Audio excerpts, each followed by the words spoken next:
She didn't know the obsidian dragon screaming above the training yard had already broken 3 knights' arms and humiliated 47 others. She didn't know the Alpha King had been standing at the high window every single morning for 2 full years, watching each failure with the patience of a man who was quietly running out of time. And she absolutely, completely, didn't know that hauling a bucket of cold ash across the training yard on a plain grey morning would destroy the invisible life she had spent 7 years building, one careful, silent breath at a time. All she knew was that the ash pit needed emptying before Madame Virella Thornvale came through on her morning rounds. And Madame Virella had a gift, a specific, terrifying gift, for noticing every single thing that had not been done the way she wanted it done. Or that was the only world Thalira knew. Ash buckets, cold corridors, the careful art of being forgettable. She had no idea that the sky was about to fall. The stronghold of Ashveil sat in the belly of the northern mountains like a clenched fist made of ancient stone. It had stood for 300 years. 300 years of storms and sieges, of kings and wars, and the kind of cold that climbed inside your bones and stayed there long after spring arrived. The walls were thick enough to muffle sound.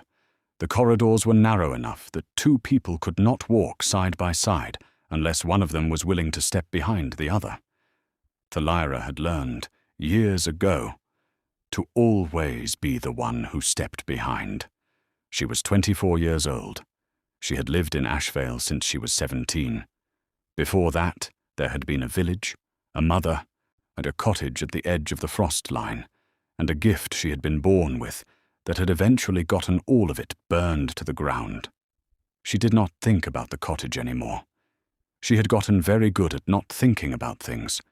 She moved through the lower corridor with the ash bucket in both hands and her eyes on the floor ahead of her. The flagstones here were uneven. She had scrubbed every one of them on her hands and knees at some point during her 7 years, and she knew exactly which ones would try to catch the toe of her boot. She stepped around them automatically, the same way she stepped around everything in Ashveil, carefully, without drawing attention.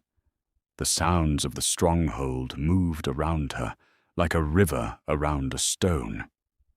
Knights calling to each other across the upper yard, the distant clang of the armory, servants moving through their routes with the practiced efficiency of people who understood that the moment you slowed down, someone like Madame Virella would appear behind you.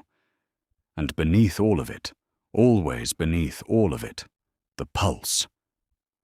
It came up through the stone floors and the thick walls and the mountain rock itself. A slow, deep rhythm, barely there, more felt than heard. Like a second heartbeat living inside the mountain. Thalira felt it every time she passed certain corridors, every time she worked near the eastern wing where the dragon roosts were carved into the rock face. She had trained herself, over 7 years, not to react to it. She failed more often than she liked to admit. Her hands would tighten around whatever she was holding. Her breath would come a little faster, a little fuller, like something in her chest would rise, warm and hungry and ancient, and she would push it back down with every bit of will she had and keep walking. She pushed it down now. She was almost to the ash pit when the dragon screamed. Not the roars that sometimes echoed from the training exercises. Those were controlled, directed, part of a performance. This was different. This was the sound a creature makes when it is being made to wait for something it has already decided, high and sharp and carrying over every other noise in the yard like a blade through cloth. Thalira stopped walking. She told herself not to stop. She told herself to keep moving, to empty the ash bucket and get back inside before anyone noticed her in the yard on a day when a trial was clearly happening. She did not keep moving, because the sound of that dragon had reached something inside her that her 7 years of careful silence had never been able to fully reach. Something that lived in the same place as the pulse she felt through the stone floors. Something her mother had called a gift, and soldiers had called a curse, and Thalira had simply called a problem, because problem was a word that came with solutions, and she had been working on the solution since the night the cottage burned. She set the ash bucket down, just for a second, just to breathe. That was the moment she realized the dragon was no longer screaming. The yard was completely, absolutely, unnaturally silent. She looked up. The obsidian dragon, and she had seen him before, always from a distance, always through windows or around corners, or because her instincts had always told her to stay far away from him, was in the air above the training yard. He was enormous, larger than the other dragons in the roost, larger than anything she had ever seen close up, his scales so black they did not reflect the weak morning light so much as absorb it. Each wing beat sent cold air crashing down to the stone below in waves that she felt against her face, even from 30 yards away. He was not looking at the night in the center of the yard. His golden eyes were fixed on her. Thalira's heart stopped. She knew what those eyes meant. She had known what they meant since she was 6 years old, and her mother had pressed both hands on either side of her small face and said very quietly, "If a dragon ever looks at you like that, you run. You run as far and as fast as you can, and you do not look back, and you do not stop, because what that look means will change your life in ways that cannot be undone." She could not run. Her feet were not connected to her brain anymore. Some older part of her, the part that lived below thought and decision and survival strategy, had taken over. And that part of her was not afraid. That part of her recognized him. Sorvyn dropped from the sky. Not slowly, not gracefully, the way the trained dragons descended during performances. He folded his wings and fell, and then opened them at the last second, and the impact of his landing cracked the stone beneath his claws and sent a shockwave of cold air and displaced dust rolling outward in every direction. It hit Thalira in the chest like a wall. The ash bucket tipped and clanged to the ground, and grey powder bloomed up around her feet like smoke. He had landed 12 feet in front of her. Not in front of Lord Riker Ironhowl, the kingdom's most celebrated knight, who was standing in full ceremonial armor in the center of the yard, with the expression of a man who had never once considered that the answer might be no. In front of her. In front of a maid in a grey work dress, with ash on her hands, and cold on her cheeks, and a life built entirely on being the last person anyone would notice. Then Sorvyn lowered his head. Not slightly, not the polite incline that dragons sometimes made as greeting, all the way, his great jaw dropping toward the frozen stone, his neck bowing until his massive head was nearly level with the ground, his golden eyes never leaving her face, or the posture of total, voluntary deference. The yard went silent. The kind of silence that follows something that breaks a rule the world did not know was a rule.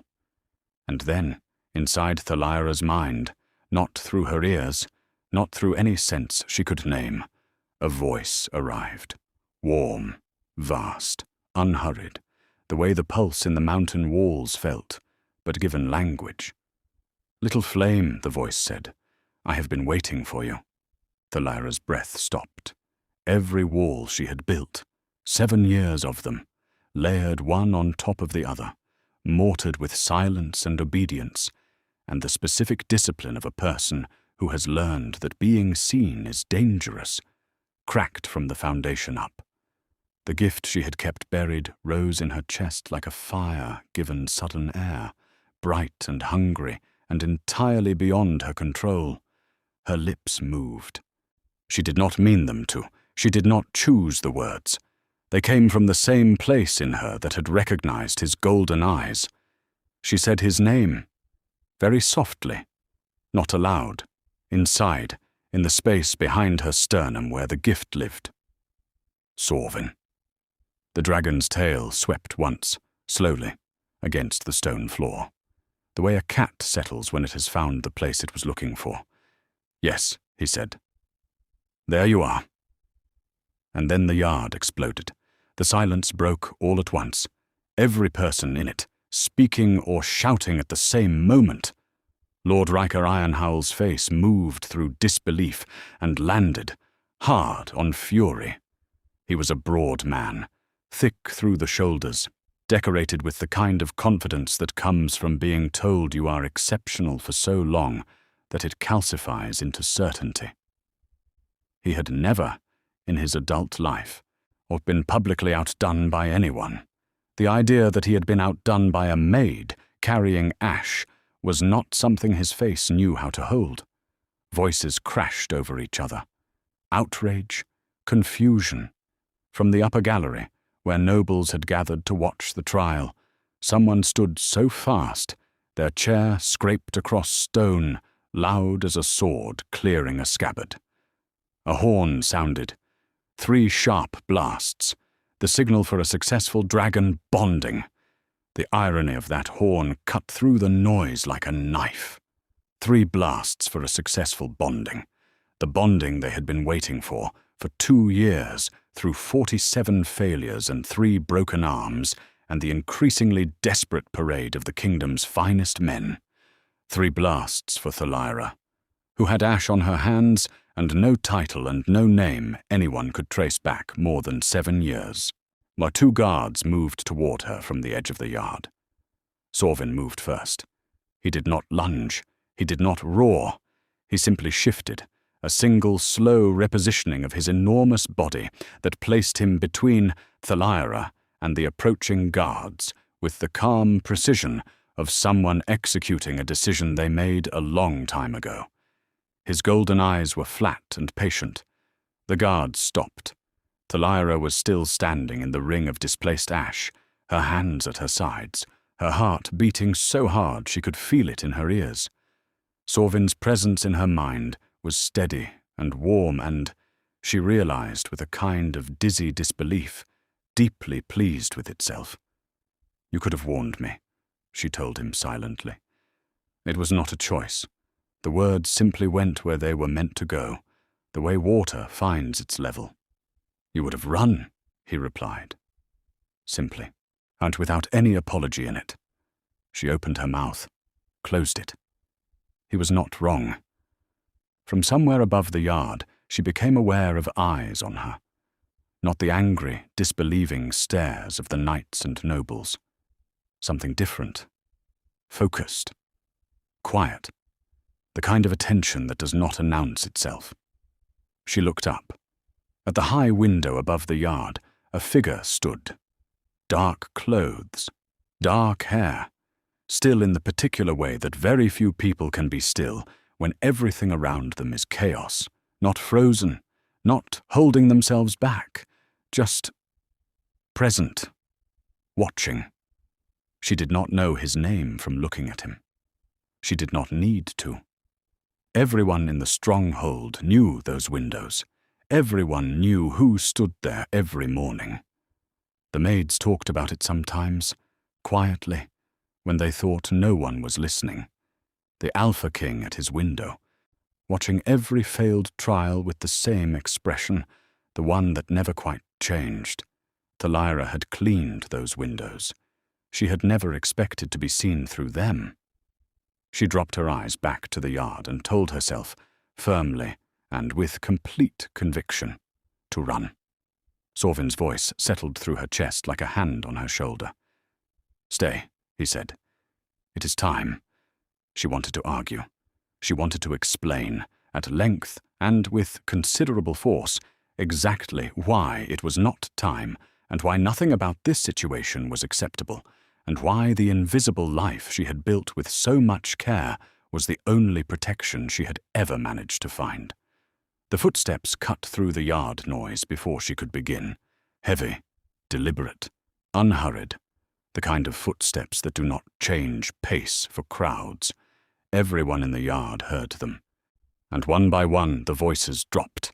Ronan Blackthorn crossed the training yard, and the crowd parted for him, the way water parts for something moving through it with intention.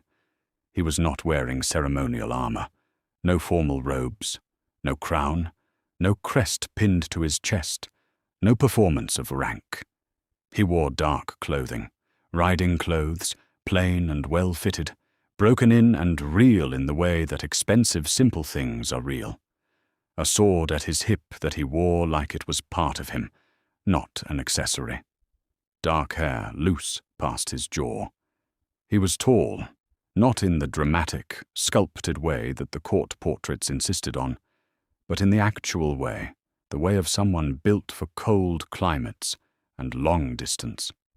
His face was the face of a man who had not slept well in a long time, not haggard, not weak, just marked by it, the specific texture of a person who has been carrying something heavy for so long that the weight has stopped registering as unusual and simply become the shape of him. He stopped 3 paces from Thalira. He looked at her. Not past her, not through her, not the blank assessment of someone cataloguing information. At her, as if she were someone worth the specific attention.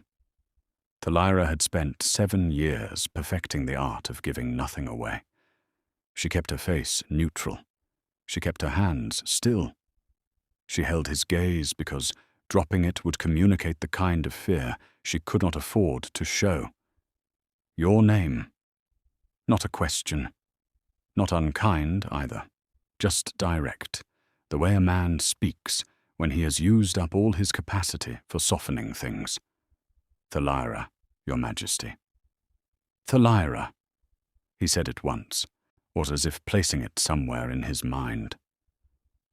How long have you been in Ashveil? 7 years, Your Majesty. I am assigned to the lower quarters under Madame Virella Thornvale. From behind him, Riker Ironhowl stepped forward. The fury on his face had not dimmed. If anything, it had organized itself into something worse, the pointed, articulate anger of a man constructing a case. Your Majesty, Riker said, and his voice carried everything his expression was doing. This is clearly a disruption. Dragon-bonded bloodlines are rare and well documented. Whatever she is, she has hidden it deliberately. That speaks to deception, to danger. There are protocols. Ronan didn't turn around. He did not raise his voice. He simply said, Lord Ironhowl, you will stop talking now. Riker stopped talking. This woman, Ronan continued, they're still looking at Thalira, has just been chosen by Sorvyn, publicly, in front of every witness this stronghold has to offer. A pause. The protocols have been followed. Riker's jaw tightened so hard, Thalira could see the muscle working from where she stood. Around them, the yard had gone very quiet. The particular quiet of people listening so intently, they forgot to pretend they weren't listening. She is a maid, Riker said. The word had a specific weight when he said it. The weight of someone who considers that fact to be a disqualifying one, permanently and without review. Yes, Ronan said. She is. He finally turned to look at Riker, and something in his expression shifted. Not anger, nothing as dramatic as anger. Something colder and more complete. And Sorvyn has chosen her. Which makes your opinion of that choice irrelevant. He turned back to Thalira. She is not a prisoner. She is a guest of this stronghold. Anyone who treats her otherwise will explain themselves to me directly. He said it to Thalira. The last part was for everyone else. He turned to one of the guards at the yard's edge. Escort her to the east wing, the corridor guest rooms. Give her an hour to wash and eat. A brief look back at Thalira. Then bring her to my study. He walked away. The yard held its collective breath for a full 2 seconds after he was gone.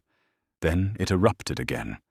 Quieter this time, faces turned toward each other in low, urgent conversations, eyes cutting toward Thalira and then cutting away.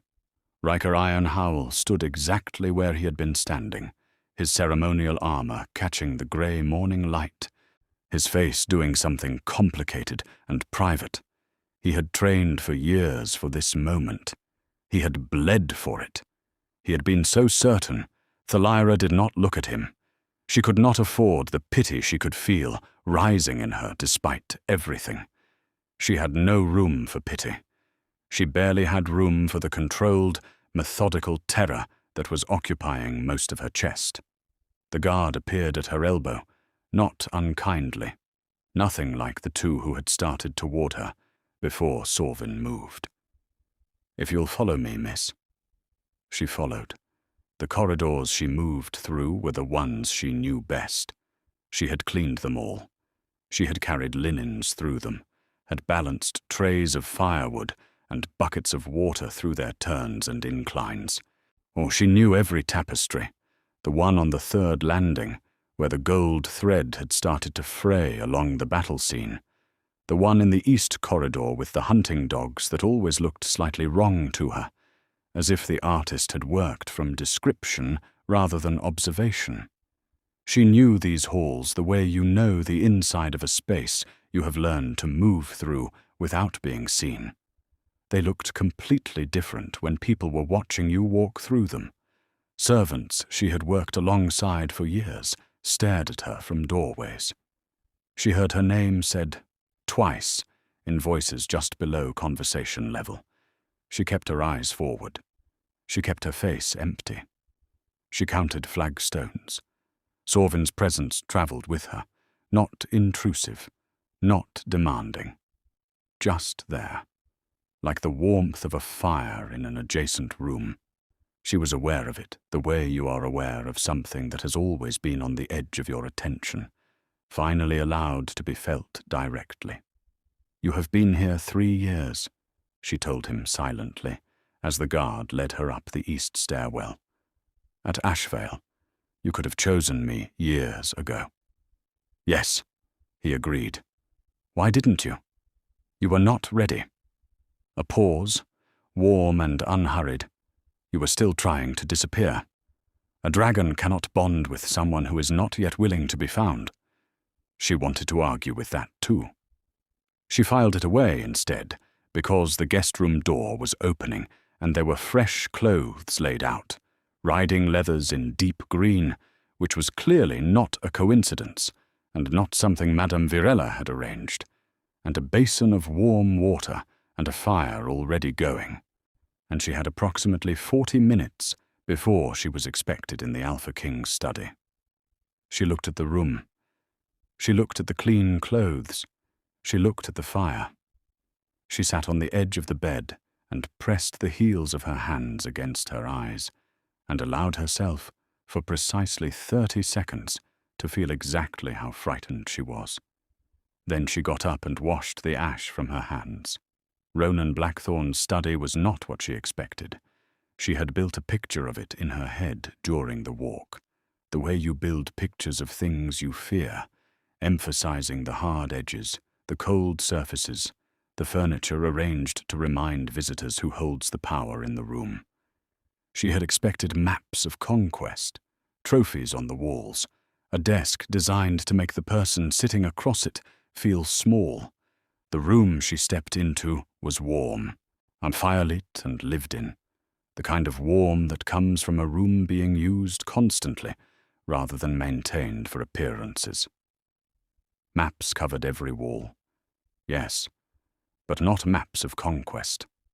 Maps marked with routes, with question marks, with small, careful notations written in a hand that pressed hard on the quill. Some of the parchment was worn through at the pins, as if the pins had been moved, over and over, someone placing them hopefully and then removing them in disappointment. A desk buried in papers, not the organized papers of a man in control of things, but the papers of a man searching.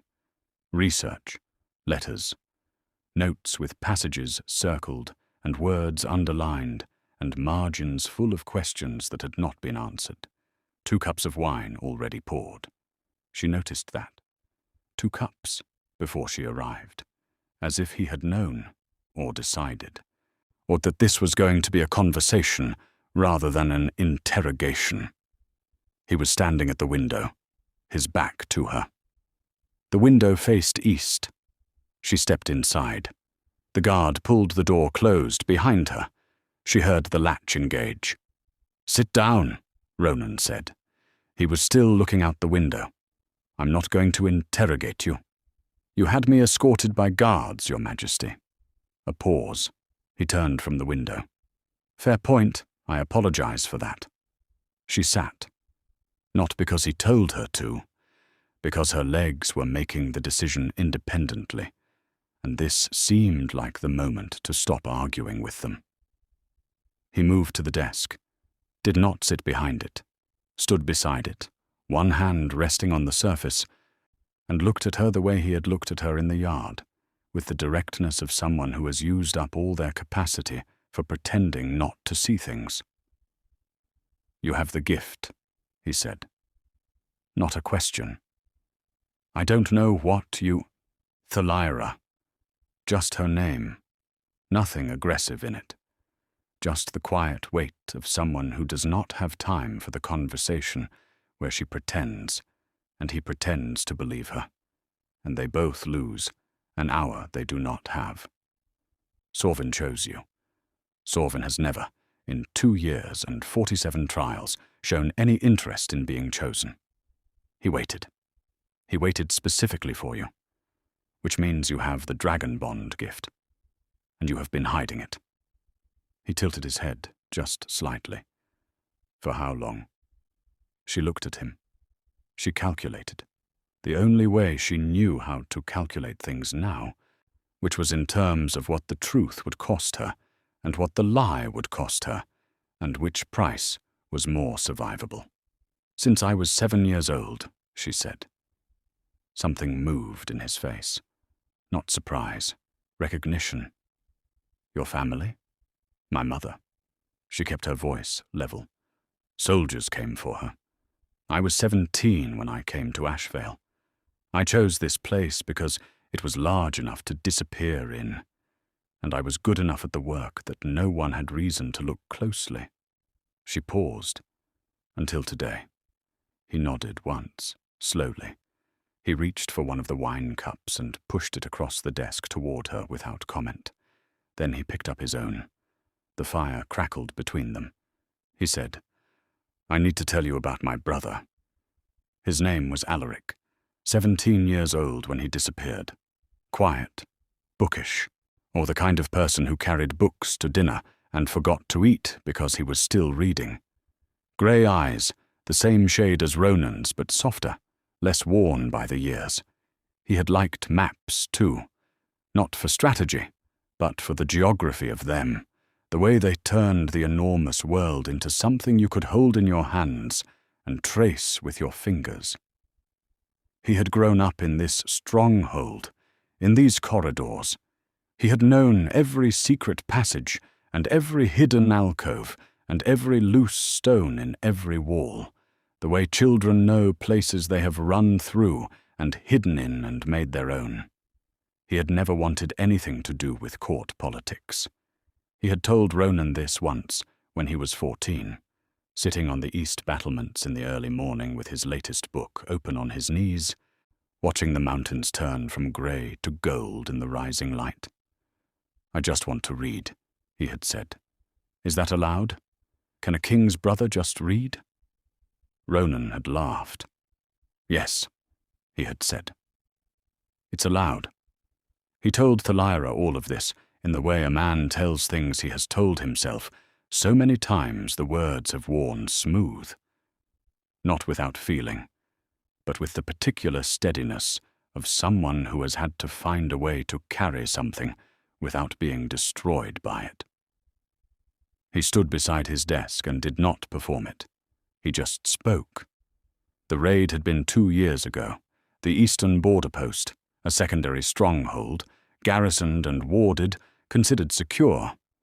Alaric had been there for a study visit, accompanying the royal cartographer. It was supposed to be 3 weeks.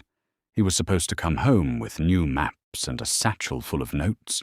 While the raid came on the 14th night, coordinated, precise, aimed not at the stronghold's valuables or its garrison, but at one person, one specific target. They had taken Alaric and left everything else. Ronan had pressed both hands flat against the desk surface when he said that part. Not slamming, just pressing, as if needing to feel something solid. "I promised him," he said, the night before he left. He was not afraid exactly, but restless. He didn't want me to know he was worried. A pause. I sat with him on the east battlements, and I told him nothing bad would happen, that I would make sure of it. The fire crackled. Thalira felt something shift in her chest. Not the warmth of the mate bond, something older and more familiar. The specific ache of recognizing someone else's guilt from the inside. The kind of guilt that comes from a promise made in good faith to someone you loved, broken not by betrayal, but by the ordinary, terrible unpredictability of the world. Her mother had told her to live fully. All the way or not at all, little love. She had chosen half a life instead. She had kept breathing and called it survival, and told herself her mother would have understood. She had never been completely sure of that. She did not say any of this to Ronan. She held it quietly in the place where she kept the things she did not say aloud, and she looked at him, and she thought, he has been carrying this for 2 years. Every morning at that window, every failed trial in that yard, not for the kingdom, not for the politics of a missing royal prince, for a 17-year-old boy who just wanted to read. "What do you need from me?" she said. He looked at her. "Sorvyn was there," he said, "the night of the raid. He felt it. He saw it. The memory is locked inside him. Not deliberately hidden, but sealed the way traumatic memory sometimes seals. Too much to carry consciously, pushed below the surface." He moved away from the desk, stood by the window again, the one that faced east. Someone with the dragon bond gift can enter a shared memory state with Sorvyn, move through what he experienced as if living it, pull out what he can't bring forward on his own. "You've known about people with this gift," she said. "I've been searching for one for 2 years." He turned from the window. "Sorvyn rejected every person I found, every person I brought to that yard. He refused all of them. Because he was waiting for me," Thalira thought. And she heard Sorvyn at the back of her mind, simply, "Yes." She sat with that for a moment. The weight of being waited for, specifically, but by someone, something, who had been patient enough to hold that waiting for years. She did not know what to do with that weight. She set it aside. "What happens when the memory is found?" she said. "I learn where my brother was taken, where he is now." Something moved in Ronan's face. Sorvyn still carries a thread of the bond he formed with Alaric when Alaric was 6 years old. That bond has not broken.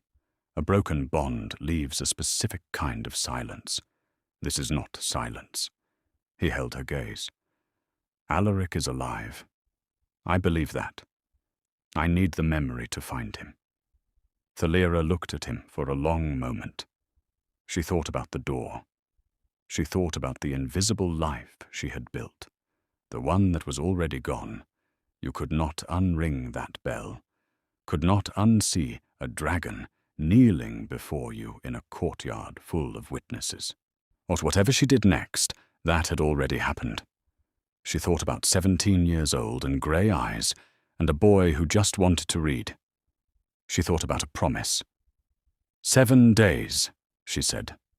That is what I offer. 7 days, everything I can give you. And when it's done, a new name, safe passage out of the kingdom, a life somewhere that Lord Ironhowl and the rest of them cannot follow. He did not hesitate, did not negotiate, did not push back on any of it. Agreed. I want it in a blood oath, she said. Not just your word. I need it bound. He reached into the desk drawer and produced a knife. The blade was clean and plain. He held it handle first toward her. She stared at it. Her mother's voice came back to her, suddenly and clearly. Not the warning voice, but the one from before the soldiers came, when the world was still whole. Your gift is a flame, little love, beautiful and hungry. Do not keep it covered forever. Flames need air. She had covered it for 17 years. She took the knife. How do we do this? She said. Each of us cuts our palm. He was already rolling up his sleeve. We press hands together. The oath is spoken aloud, and the magic seals it. He looked at her. What you are promising binds you. What I am promising binds me. Equally. She made a small, clean cut across her left palm. The sting was sharp and immediate. She pressed her lips together and said nothing about it. Ronan cut his own palm without any change in expression. He had done this before. There was a practice to the motion, a familiarity with the blade. He held out his hand. She pressed her palm against his. His hand was warm, and larger than hers. The blood was warm, too, mixing at the seam of their pressed palms, and she could feel his pulse against her own. Steady, measured, the heartbeat of someone maintaining calm through effort. I, Thalira, offer 7 days of my gift freely given, she said. Her voice was steady. She was mildly proud of that. In exchange for safe passage and a new name when the 7 days end. I, Ronan Blackthorn, accept this freely given gift, he said. His voice was lower than it had been before. And I swear on my blood and my bond that when the 7 days end, safe passage and a new name will be waiting. This oath is binding until death. The magic sealed. She felt it, a warm bloom of gold light that she didn't see so much as feel, low in her sternum, like a bell struck once, clear and resonant. And then, beneath it, something else. Something that had nothing to do with the oath. Something that had nothing to do with magic, or dragons, or 7 days, or the careful negotiation she had just navigated. Something much older than all of that, and much less reasonable, and absolutely, completely beyond her ability to explain. The warmth started in her palm, the palm pressed against his, and it moved, slowly, like the first spread of firelight in a dark room, up through her wrist, her arm, across her collarbone, into her chest, where it settled. Deep and quiet and permanent feeling, like something that had been traveling a long way to get to exactly this spot and had finally arrived. She felt his heartbeat. Not through the press of their palms, through her chest. A second rhythm, settling alongside her own, but finding the space between her pulse and filling it, like a key in a lock that did not know it was a lock until the key arrived. She looked up. Ronan's grey eyes were wide. He had felt it too. She could see that, not guessing, not interpreting, seeing. The wideness of his eyes, the way his breath had come differently in the last few seconds. The way his hand, which had remained steady through everything, now tightened slowly around hers without pulling away. Neither of them spoke. The fire crackled. The wind pressed against the east window. The maps on the walls moved slightly in the draught from somewhere. And in the silence, Sorvyn's voice surfaced in Thalira's mind, warm and deeply, entirely pleased. Mate, he said, simply, as if this were so obvious it barely required saying. Why do you think I waited? Thalira stared at Ronan. Ronan stared at Thalira. She said, "Is that—" "Yes," he said, before she could finish the sentence. His voice was not its usual measured tone. It was rougher, more human. I've heard of it. I know what it is." A pause. "I did not expect it.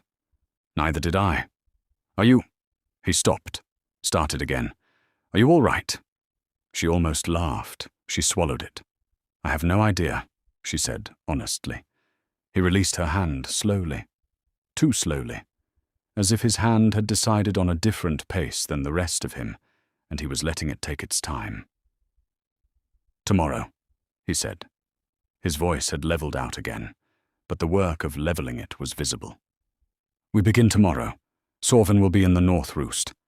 She nodded, stood, pressed her uncut hand against her chest, right over the place where his heartbeat was still there, still warm, still somehow present inside her own rib cage, and made herself walk to the door. "Thalira."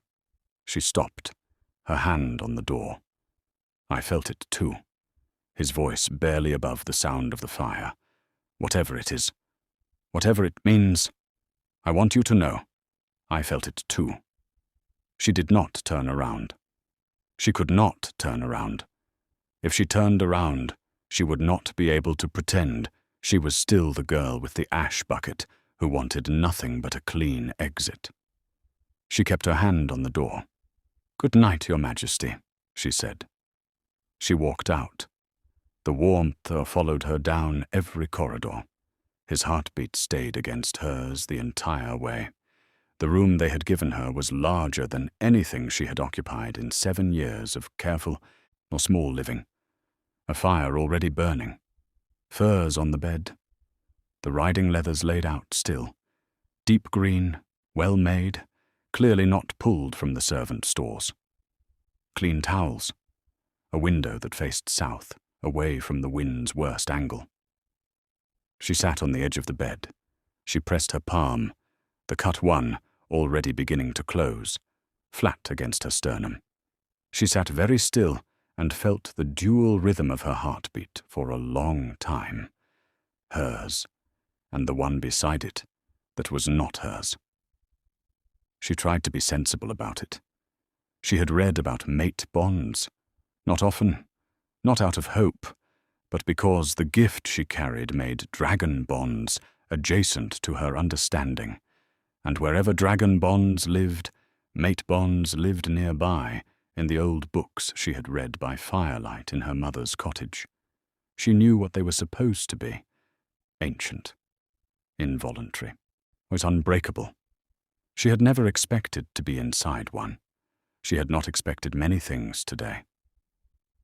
She lay back on the furs, fully dressed, boots still on, and looked at the stone ceiling of the room and thought, "Tomorrow morning I will go to the dragon roost, and I will do the most dangerous thing I have ever attempted, with a gift I have spent 17 years hiding. And I will do it for a king I met 3 hours ago, who is my mate, apparently. And there is a missing boy somewhere who deserves to be found, and I have 7 days before I can leave all of this behind. 7 days. That was all. She could survive 7 days. She pressed her palm harder against her chest. The heartbeat that was not hers was steady and warm and, infuriatingly, something she already didn't want to give up. "But he is a good man," Sorvyn said from the back of her mind. Gentle.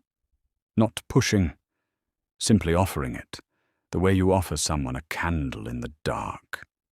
"You are extremely smug," she told him. "I am simply accurate." She pulled a fur over herself, without getting up to extinguish the fire, and let the warmth carry her toward sleep. She dreamed about burning cottages, and the smell of frost and her mother's voice saying, from somewhere she could not see, "Live, little love." All the way. Morning came with thin grey light through the south window, and the distant sound of the stronghold beginning its day. Thalira was dressed before the fire had burned down. The green leathers fit as if they had been made for her, which she chose not to think about too hard. She ate the bread and dried fruit left outside her door on a tray that had appeared sometime in the night, silent and considerate, and drank the tea that was somehow still warm. Ronan came for her himself. She had expected the guard. She had prepared internally for the guard, had built a small, careful distance into her posture, a professional neutrality that would carry her through the morning without having to look at him directly too often. He knocked on her door.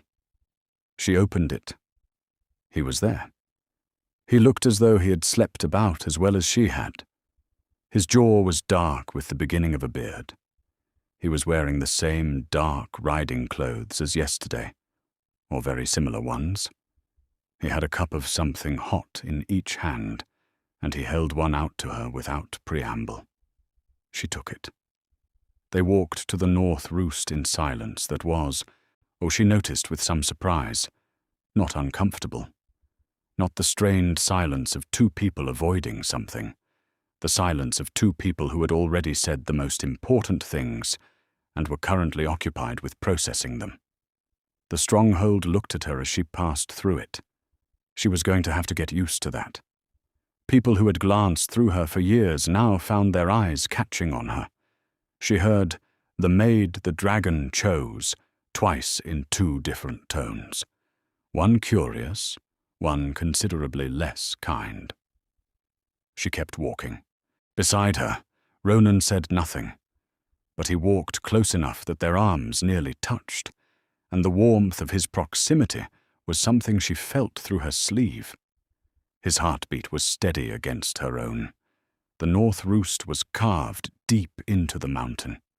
Not the main roost where the 6 dragons were kept, but a private cavern, older and quieter, used for exactly this kind of intimate bonding work.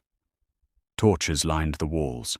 The stone was different here, darker, warmer, veined with something that caught the torchlight and held it. And in the center, coiled on the stone platform that took up most of the floor, Sorvyn waited. In the enclosed space, he was even more overwhelming than he had been in the open yard. He filled the cavern the way the sea fills a bay, not crowding it, but making it clear that the space existed to contain him rather than the other way around. His obsidian scales did not shine. They absorbed the torchlight and gave nothing back, as if light simply ceased to exist when it reached him. His golden eyes found Thalira the moment she entered. "You came?" he said in her mind, warm with satisfaction. "You didn't give me much choice," she replied. "No," he agreed pleasantly. "I did not." Ronan stopped just inside the entrance. He did not approach Sorvyn, not out of fear, she sensed, but out of the specific respect of someone who understands they are about to witness something that is not for them to interrupt. He leaned against the wall, arms crossed, watching. She crossed the stone floor to Sorvyn. She was not afraid of him. That was the strange and specific truth of it. She was afraid of many things. The exposure, the mate bond, the 7 days, the memory she was about to attempt to enter. She was not afraid of the dragon. She had not been afraid of him since the first moment his golden eyes found hers across the training yard. She stood before him, his great lowered head at her eye level. Up close, the scale texture of him was extraordinary. Not uniform black, but shot through with deep blue and deep green, colors that only appeared when you were near enough to look properly. She lifted her hands, placed them gently on either side of his jaw, just below the golden eyes. He exhaled, a slow, warm breath that moved her hair. She closed her eyes, and the memory hit her like stepping through a doorway into another world. It was night, not darkness. Night, actual and complete, at the sky above her, torn between stars and smoke. The smoke was wrong. Smoke at midnight over a garrison stronghold is never incidental. It announces something catastrophic. Thalira knew, the way you know things in dreams, instinctively, completely, with no reasoning required, that she was seeing through Sorvyn's eyes, feeling through his body. Every sensation was his. The wind against wings she did not have in her own life. The altitude, the burn of his rage, which didn't feel the way she expected rage to feel. It felt like a wound, like something precious being hurt, and him unable to stop it. Below her, below Sorvyn, the eastern garrison burned. Raiders in black armor poured through breached walls like oil through cracks. Their helmets were carved in the shape of wolf skulls, empty-eyed and white against the smoke and flame. But they moved with the precision of people who had rehearsed this, not raiders, she understood, not opportunists, soldiers following a plan. Torches arced through windows. Screaming came up from the courtyard. Defenders were fighting and losing, not because they were weak, but because the attack had come from inside first. The gates had been opened, not broken. Someone with a key had let them in. She felt Sorvyn searching. That was what the circling was. Not hesitation, but searching. The way you run your eyes across a page, looking for one specific word. There. The courtyard. East side. A running figure in white. A night robe, completely wrong for the chaos around it. The clothing of someone who had been asleep 20 minutes ago. 17 years old. Grey eyes wide and bright and terrified in the way of someone who has never needed to practice being brave before this moment. Alaric. He was fast. Faster than she expected, moving with the desperate acceleration of someone running on nothing but the purest animal need to survive. He reached the courtyard's far wall. He was looking for the door. He was almost. A man caught him. The tackle was brutal and efficient. Alaric went down and came back up fighting. And there was something extraordinary in that, Thalira thought, even through the horror. He was not someone who had trained for this. He fought anyway, with his elbows and his knees and something that looked like a broken piece of wood he had grabbed from the ground, and for 3 seconds he was winning, which was remarkable and heartbreaking in equal measure. It was not enough. He was lifted, thrown over an armored shoulder, carried toward the east gate with the ease of someone carrying cargo that had stopped being a person to them. Sorvyn dove. She felt the fire building in his throat. Not the small, directed flame of a controlled exercise, but the real thing, the full depth of it, hot enough to melt iron and vaporize stone. She felt his intention absolutely clearly. He was going to land between Alaric and the gate. He was going to burn everything between his ward and freedom. He was going to... Something hit him from the left. Not a weapon. Not a spell. Another dragon. She felt Sorvyn's shock more than she felt the impact. The shock was the worst part. The specific, awful shock of being hit by something that should not exist. Because dragons did not attack each other like this. It was not in their nature. As dragons fought to protect their bonded, in defense, in extremity, but not like this. Not on command. Not as instruments of someone else's will. This dragon was wrong. She could feel it even through Sorvyn's senses. Something terrible had happened to this creature. Its scales were dull, its eyes flat and empty, its movements mechanical and joyless. It moved like a puppet, like something had reached inside it and taken out the part that made it alive and left only the function.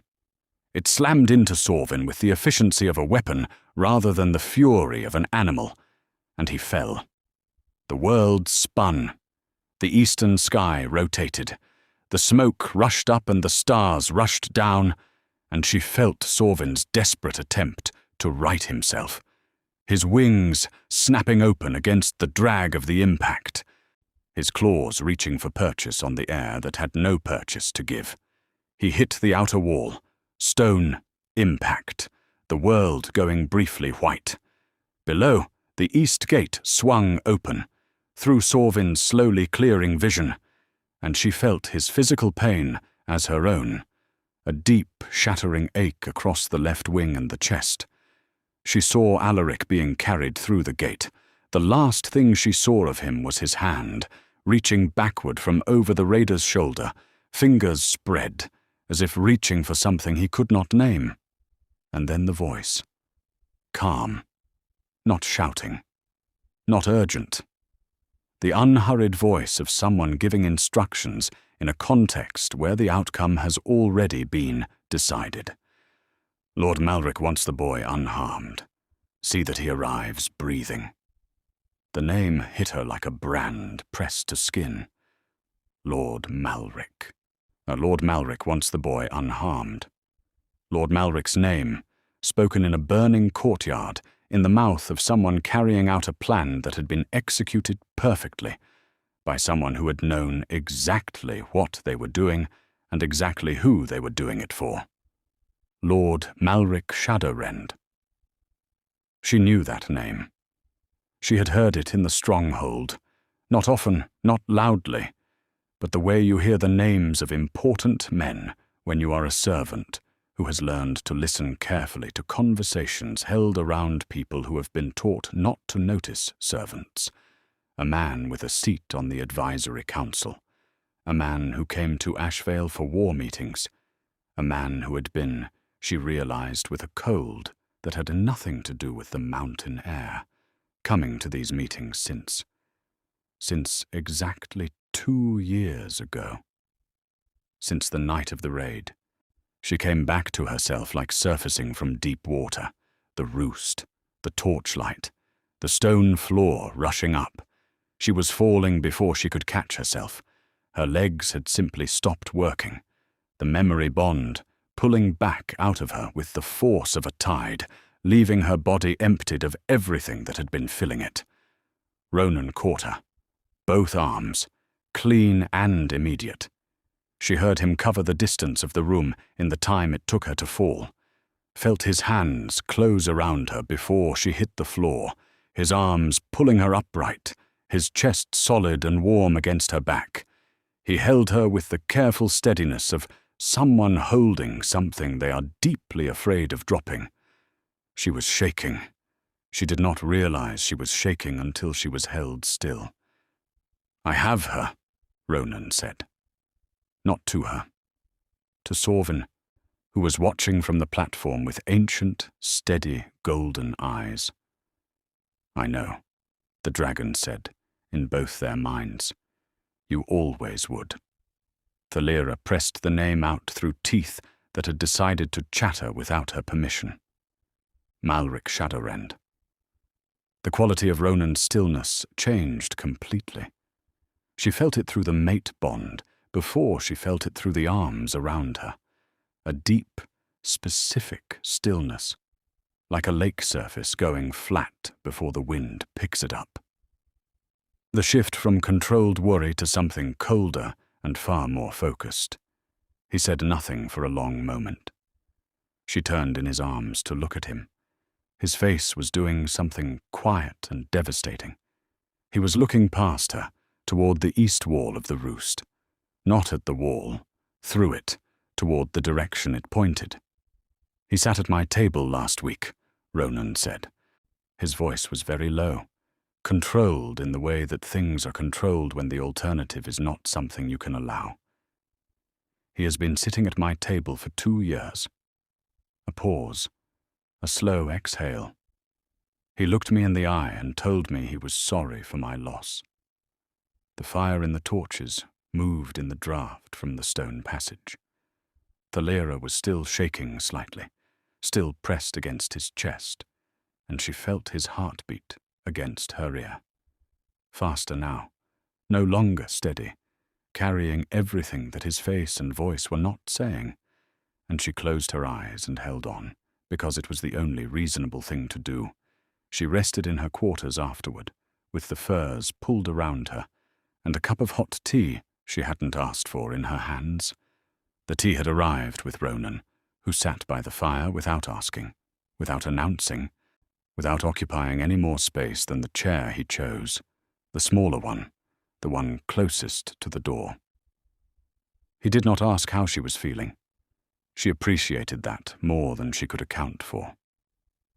After a while, she said, "He didn't know about the bond. Alaric.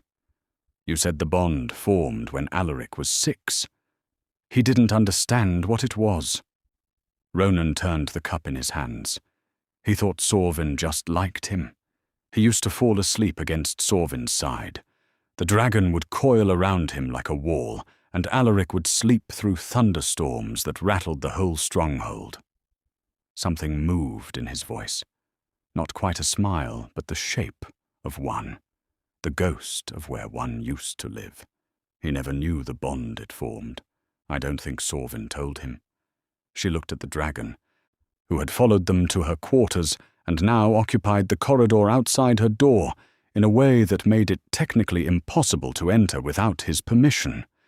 "You protected him," she said silently, "even from understanding what he was to you." "He was young," Sorvyn said. The bond could wait. He could not. She turned back to Ronan. "Does Malric know about Alaric's bond with Sorvyn? That is exactly what I need to find out." He looked at her directly, and it is why they wanted him kept alive. A live boy is a live bond.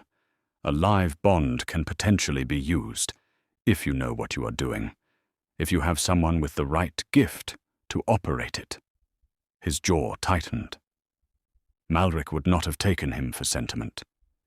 There is something specific he wants to use him for. Thalira let that settle. She thought about the boy's hand. Reaching backward over the raider's shoulder, fingers spread. She thought about what it would mean to be held somewhere for 2 years, alive and frightened, waiting. She reached across the space between their chairs and placed her hand over his, briefly. Not performing a gesture, simply making contact, the way humans do when words are not the right shape for what needs to be said. He looked down at their hands, then up at her face. Something settled in his expression.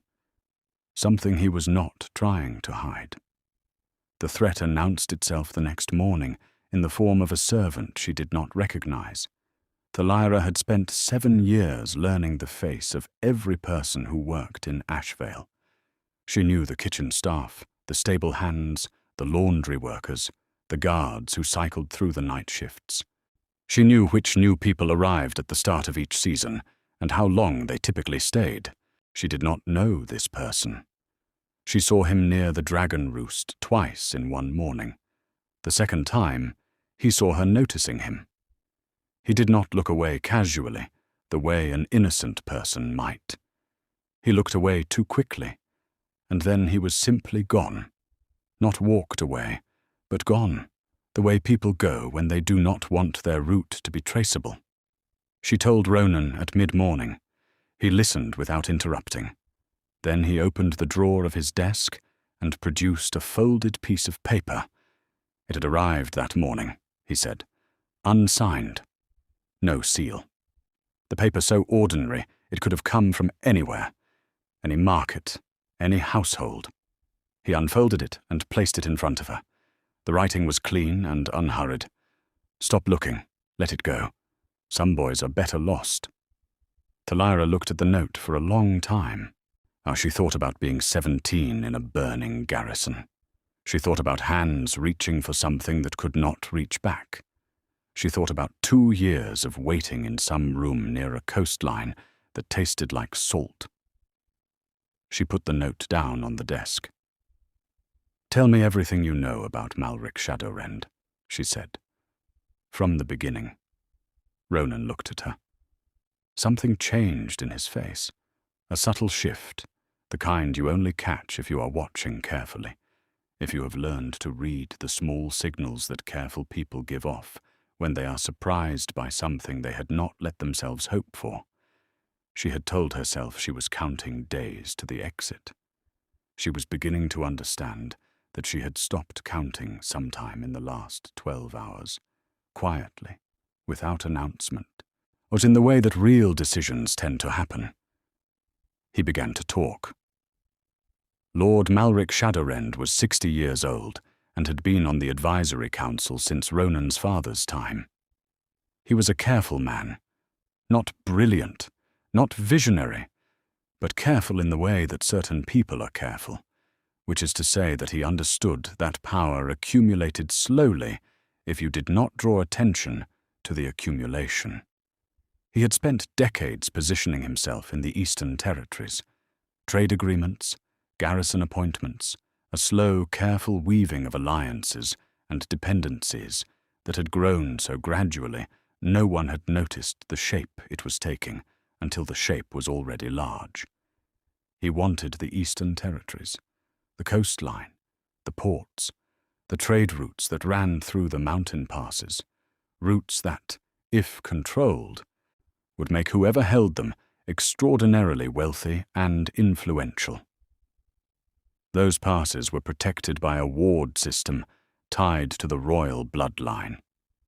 A ward system that could potentially be navigated, not broken but circumvented, if you had someone who carried a dormant dragon bond and the right gift to work with it, and enough time to figure out how the pieces fit together. A 17-year-old boy, a childhood bond formed with an obsidian dragon, a gift that the boy himself did not know he carried. Malric had known. Somehow, through a source inside the stronghold, through research, through the kind of patient intelligence gathering that takes years, he had known. 2 years, Thalira said. He has had Alaric for 2 years, which means he either hasn't yet figured out how to use the bond, or he's been waiting for someone with the right gift to work with it. She looked at Ronan. Someone like me. The silence that followed was not comfortable. If he knows about me now, she said slowly, if whoever he has watching this stronghold has told him what happened in the yard yesterday, then he knows I found what I was looking for, Ronan said. His voice was flat. And he knows his 2-year window may be closing. Which is what the note was about. She looked at the paper again.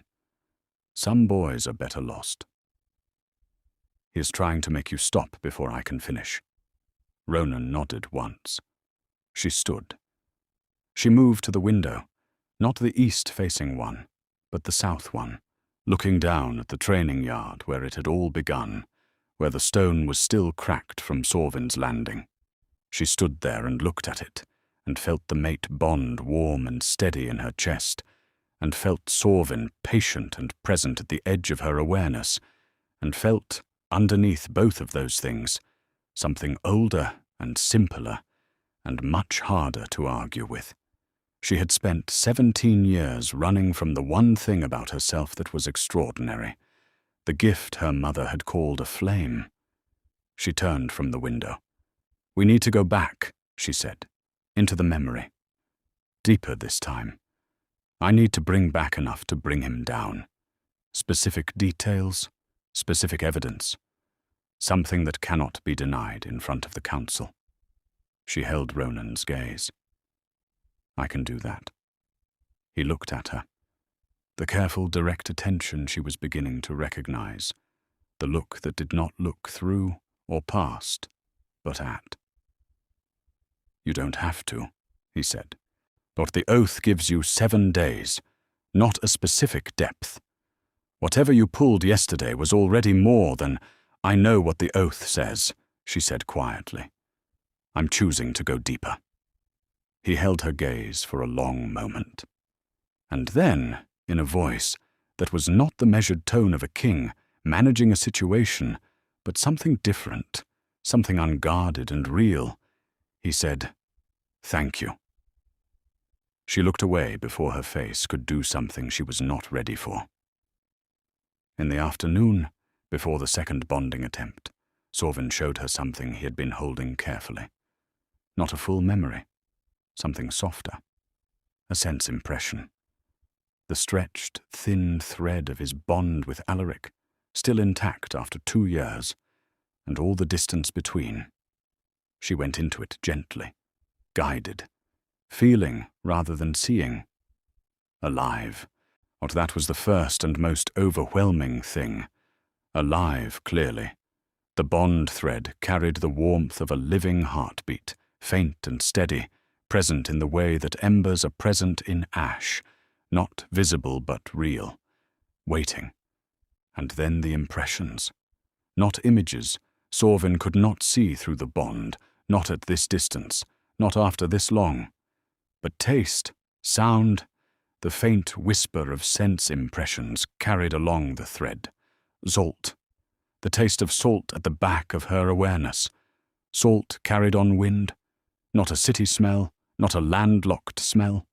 Coastline, the sea, the sound of water. Regular, rhythmic, the sound of tide.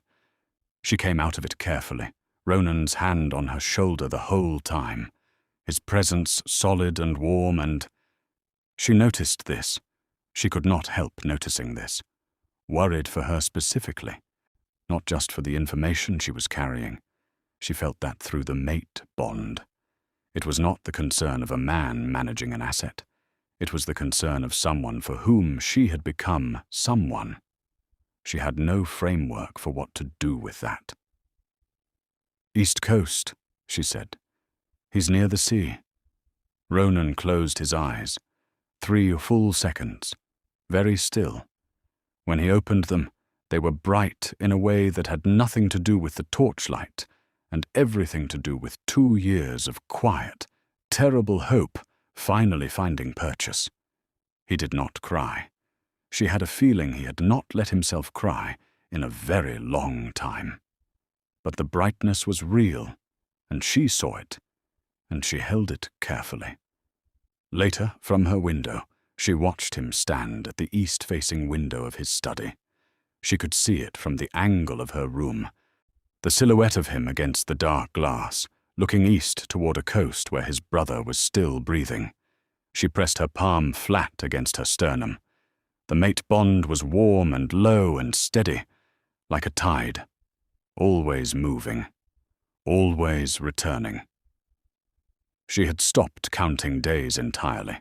On the 5th day, Ronan told her he intended to call a council meeting, not to accuse Malric openly, not yet. Not without evidence. He was a careful man, and careful men understood that an accusation made without sufficient proof was not courage, but recklessness, and that recklessness got people who didn't deserve to be hurt along with the target. He needed the memory, the deep memory, the one Sorvyn had sealed most carefully. He told her this in the study, at the east-facing window, in the grey morning light that fell across the maps and the research and the 2 years of desperate work. He told her without asking. He presented it as information, as something she should know, as a truth he was laying down for her to pick up, or not pick up, as she chose. He said, "It will be harder than what you did before. Sorvyn has held this one closest. Going that deep, you'll feel it physically. It will exhaust you." "I know," she said. "You have 2 days left on the oath." His grey eyes were direct and honest. "You have already found more than I hoped for. If you want to stop here, if what you have is enough to start searching the eastern coast and you never go into the deep memory at all, the oath stands. Everything I promised, it stands." She looked at him. The pale morning light made the tiredness on his face more visible. Not weakness, never that. Just the texture of a person who has been fighting for a long time and has learned to fight quietly. She thought about Alaric, the night robe in the burning courtyard, the desperate, extraordinary scrappiness of a boy who had never trained to fight, trying to fight anyway, the hand reaching backward. She thought about her mother. Live fully, little love. All the way or not at all. "I'm not doing it for the oath," she said. He held her gaze. Something settled in his expression, a gratitude too large and too complicated for words, which was perhaps why he did not try to put words on it. She went. The deep memory was older than the raid memory. That surprised her. She had expected to land in that same burning courtyard. At that same terrible night, she landed before the night. A room. Stone walls, rich hangings, the kind of space where important private meetings happened, because the people who owned such spaces understood that the most consequential conversations occurred in rooms with no witnesses. A fire, a table with papers on it, and 2 cups of wine that neither person was drinking, and 2 men. One of them she recognized from the stronghold. She had seen him at council meetings, had handed him a cup once during a formal dinner when she was assigned to table service. A large man with a careful face, silver-haired, well-dressed, the kind of person who understood that appearing unhurried was itself a kind of power. Lord Malric Shadowrend. The other she did not recognize. Younger, nervous, controlled, or the kind of person who had worked hard to be trusted by someone like Malric, and was acutely aware of what it would cost to lose that trust. Malric was speaking. His voice was exactly as it had been in the raid memory. Calm, almost bored, dressed in authority that belonged to someone who had never had to raise his voice to get what he wanted. He was explaining, with complete clarity and the patience of someone who had thought through every contingency, why Alaric needed to be removed. Not killed. He said this twice, and she understood, listening, that this was not mercy. It was calculation. A dead prince created investigations, vengeance, questions with sharp edges. A missing prince created grief and uncertainty, and grief and uncertainty were, if managed correctly, manageable. Alaric had the bond. The old bond, formed in childhood, never dissolved. Malric had learned of it. She did not catch how. Something about a contact inside the stronghold who had been watching the boy for years. Alaric himself didn't know. But the bond existed, and the bond, in the right hands, with the right gift applied to it, could serve as a key. The eastern wards were old, older than the current royal line. They responded to royal bloodline, yes, but more specifically, they responded to intention channeled through active bond lines tied to the bloodline. A dormant bond in an uninformed carrier was like a key in a pocket, useless until someone knew it was there and could use it. Malric wanted the ward routes, the mountain passes, the trade control. He had been building toward this for 30 years, and this was the final piece, the one he could not acquire by patience or politics alone. He needed Alaric. He needed someone who could work the bond, and he had a plan for finding that someone eventually, and he was willing to wait as long as necessary. The ring on his right hand caught the firelight. She focused on it, a specific crest, inlaid with dark stone, a wolf above a crescent moon, the Shadowrend family crest, old enough to be in the heraldry records, provable. She gathered everything, the room, the crest, the specific phrases, the name of the second man spoken once in passing, Cassian Darkmoor, a name she locked behind her back teeth and held there. The details of the plan laid out with such meticulous clarity that Malric clearly considered himself untouchable. She came out. The roost floor came up fast. But this time she was ready. She had braced herself on the way in, held on to Sorvyn's presence like a handhold the whole way through, and when the memory released her, she came back to herself, shaking but upright, her palms flat against Sorvyn's jaw, her eyes open. Ronan was there, right there. He had been watching her face the entire time. She could tell by the particular quality of his attention, the way he straightened slightly when her eyes opened. He did not cross the space between them immediately. He let her find her legs first. Let her breathe. Then she looked at him. "Cassian Darkmoor," she said. "He has been Malric's man inside the stronghold. He knows the ward system. Malric's plan requires someone with the bond gift to activate Alaric's dormant connection. He has been looking for one, probably for as long as you have."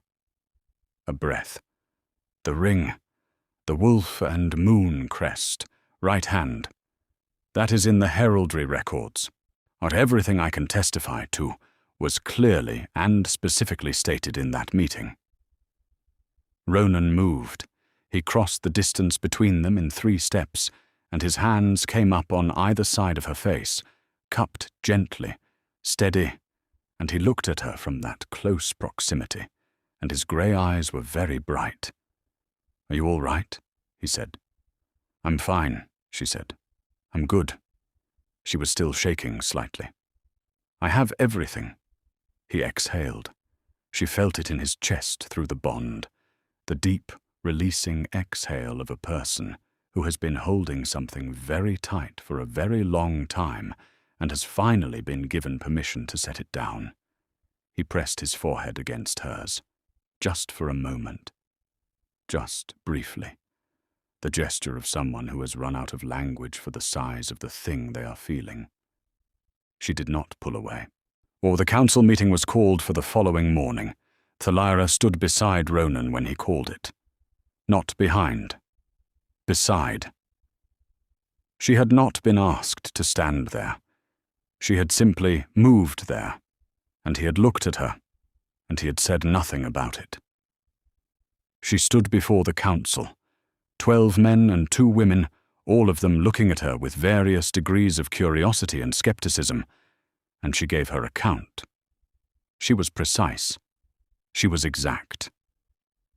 She used the specific language she had locked behind her teeth in the deep memory.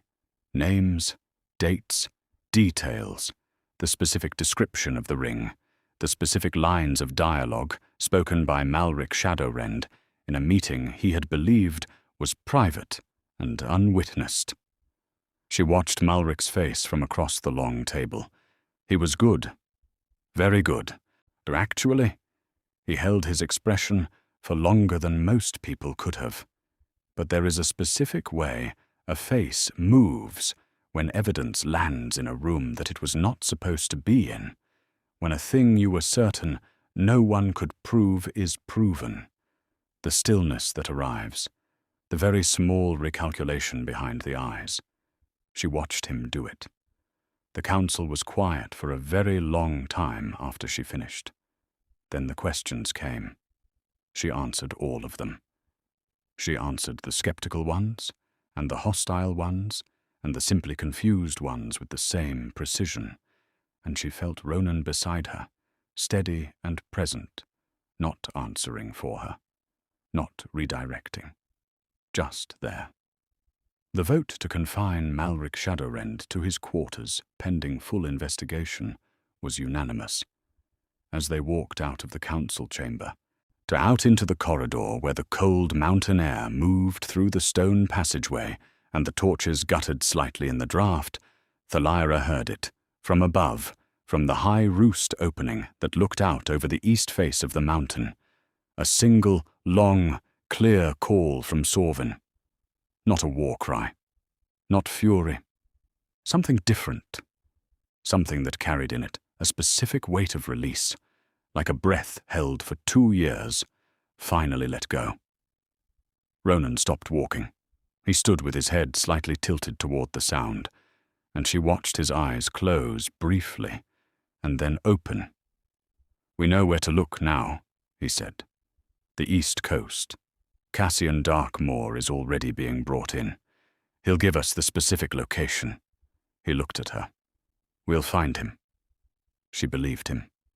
That evening, the last evening of the 7 days, Ronan came to her quarters. She had a bag on the bed. Small, the way all her bags had always been. the habit of someone who had spent years being prepared to move quickly. She had the letter in her hand, the sealed letter he had pressed into her hand that morning, the blackthorn crest on the wax, new name inside, enough to start a life. He stood in the doorway. He did not come in. He had not been invited in, and he was, she had come to understand, a man who paid careful attention to the difference between what he was invited to and what he was not. "Everything you were promised," he said. "It's in there. New city, new name, enough to start." He paused. "Everything I swore."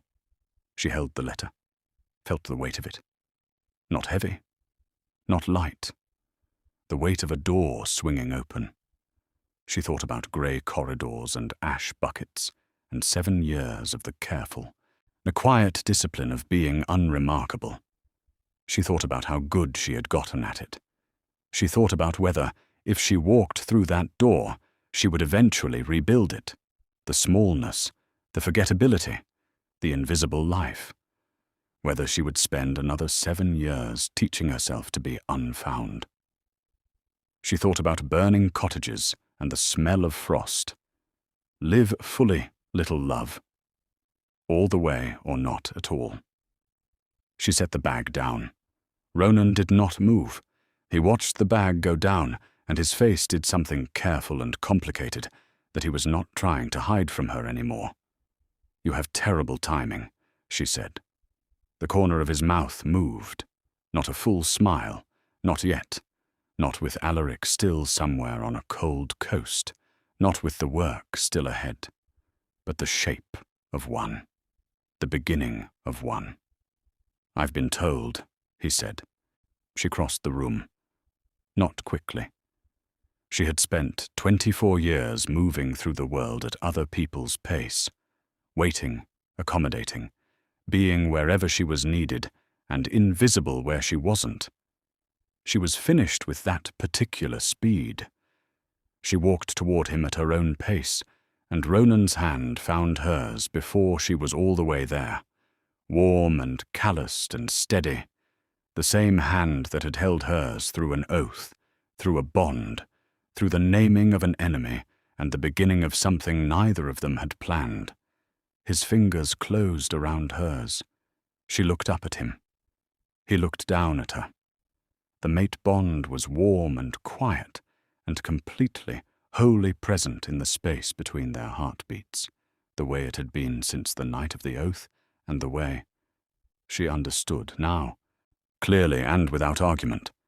It would always be. "Alaric needs to be found," she said.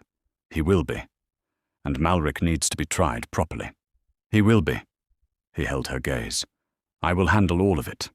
You can be part of it or not. Your choice, freely made. But I want you to know." A pause.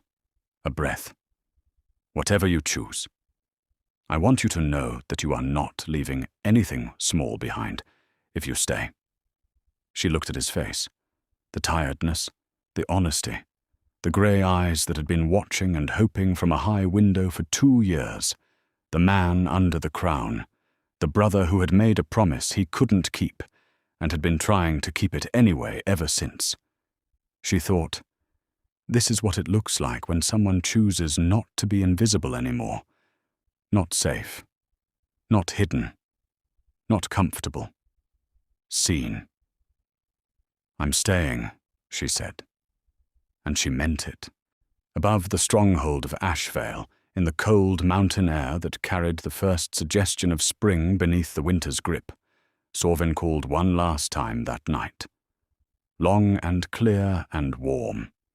Not a cry. Not an announcement. Something more like, "I told you." Somewhere on the eastern coast, in a room near the sound of tide, a boy with grey eyes and a dragon bond he had never known he carried was, for the first time in 2 years, about to be found. And in a corridor lit by firelight and the first, careful, extraordinary willingness to be completely seen, Thalira let go of the invisible life she had built from silence, and chosen, with both hands, with full knowledge of what it cost and what it was worth, the one that had been waiting for her. So here is what we know about Thalira when the story is done. She was a girl who covered a flame for 17 years, because the world told her it was dangerous to burn. She was a girl who learned that hiding is not the same as surviving. She was a girl who walked into a burning yard and a burning memory and a burning truth and did not run from any of them. She chose the harder thing, not because it was heroic, though it was, not because it was easy, it was not, but because some people, at some point, look at the door they have been moving toward their whole life and understand that the invisible life on the other side of it is not a life at all. It is a rehearsal, a very long, very safe rehearsal for something that requires you to actually show up. Thalira showed up, and the dragon knelt. Not to a warrior, not to a champion, or not to someone who had earned it by conventional measure, by training and armor and the accumulation of titles that other people could see from a distance. He knelt to the person who, when he finally found her, was exactly who she had always been underneath the ash and the silence and the careful architecture of being overlooked. He knelt to someone who was finally, irrevocably, done being invisible. And that is the thing about flames, in the end. You can cover them. You can smother them. You can keep them down for years with enough determination and enough fear and enough very careful silence. But they do not go out. They wait. They have extraordinary patience. And when the right moment arrives, when the right hands open and the right air rushes in and the right words finally say, stay instead of run, they rise. If this story moved you, if you have ever known what it feels like to keep yourself small to stay safe, and wondered if you were allowed to take up more space, leave a comment. Tell me which moment hit you hardest, and if you want to see what happens when Alaric is found, when Ronan finally keeps that promise, subscribe and turn on notifications. That chapter is coming.